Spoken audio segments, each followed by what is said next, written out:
Now,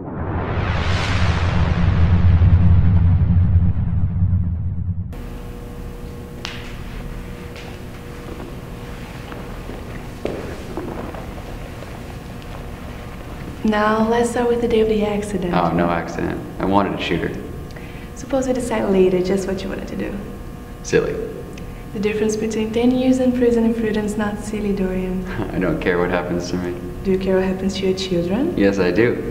I want to go home. Can't you let me go home?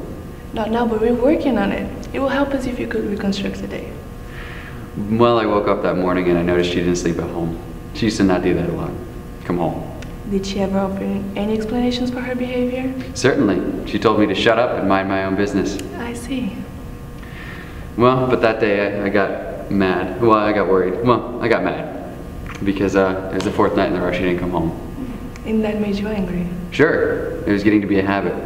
So I sent the kids off to school and I bought a gun at the pawn shop I go to. They even gave me a manual on how to use it. How did you decide about this time exactly what you plan to do? I didn't decide anything, like I was watching myself, like a dream. Now go on, Dorian. Well, I got hungry after I bought the gun, so I went to this hamburger place and I ate 2 rare and 1 lemon meringue pie. And then? And then I called Beatrice. I said I really wanted to see her and if we could have lunch that day. She said no, naturally. And I said, aren't you coming home after work? And she says, what for? And I say, don't you live there anymore? And she says, don't bother me at work. You want me to lose my job? Loud. And then she hung up.